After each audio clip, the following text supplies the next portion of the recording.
আল্লাহর নবী সাল্লাল্লাহু আলাইহি ওয়াসাল্লাম মসজিদে নববীতে বসে যুদ্ধের জন্য নাম নিচ্ছিলেন। এই সময় একজন সাহাবায়ে কেরাম একজনের পর একজন দাঁড়িয়ে নাম লেখাচ্ছেন।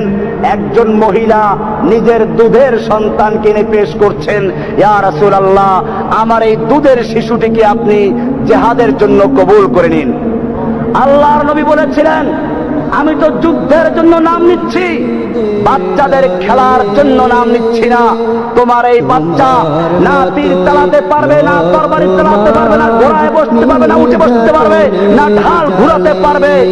ওই মহিলা তখন বলেছিল, ইয়া রাসূলুল্লাহ, আমিও জানি আমার এই দুধের শিশু তীর চালাতে পারবে না, আমার এই দুধের শিশু তরবারি চালাতে পারবে না, আমার এই দুধের শিশু ঘোড়ায় বসতে পারবে না, আমার এই দুধের শিশু ঢাল ঘুরাতে পারবে না, কিন্তু আমি জানি এই আমার শিশু ঢাল হতেও তো পারবে। আপনাকে লক্ষ্য করে যখন দুশমনরা তীর ছুঁড়ে মারবে, আপনাকে লক্ষ্য করে যখন দুশমনরা তরবারি আঘাত করবে, সেই মুহূর্তে আপনার সামনে আমার এই দুধের সন্তানকে ঢাল স্বরূপ পেতে ধরবেন, আমার সন্তান টুকরো টুকরো হবে, আপনার দেহ রক্ষা হবে, আমি সেজন্য দান করেছি। ভাইয়েরা আমার, এই মজলিসে তখন রোমের গোয়েন্দারাও ছিল।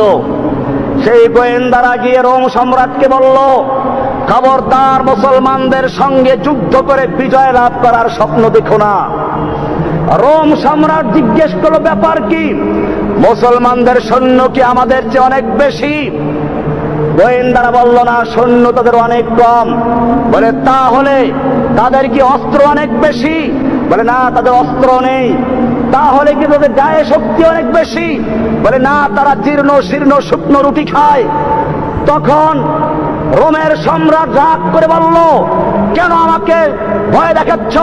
আমার সাহস ভেঙে দিচ্ছ।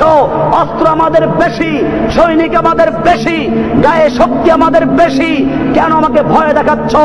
রোমের গোয়েন্দারা বলেছিল, সম্রাট জাহাপনা, অস্ত্র তোমার বেশি হতে পারে, তোমার সৈন্য সংখ্যা বেশি হতে পারে, শক্তি তোমাদের গায়ে বেশি হতে পারে, কিন্তু জেনে রাখো, তোমার সৈনিকদের কাছে সুন্দরী নারী আর যুবতী যত বেশি প্রিয়, আর মদের পেলা যত বেশি প্রিয়, মুহাম্মাদের সৈনিকদের কাছে আল্লাহ রাস্তায় জীবন দেওয়া তার চেয়ে বেশি প্রিয়।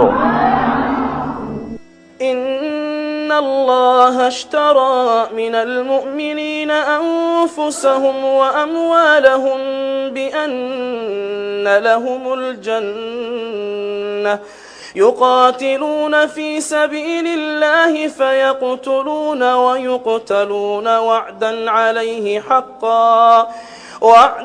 عليه حقا في التوراة والإنجيل والقرآن ومن أوفى بعهده من الله فاستبشروا ببيعكم الذي بايعتم به وذلك هو الفوز العظيم.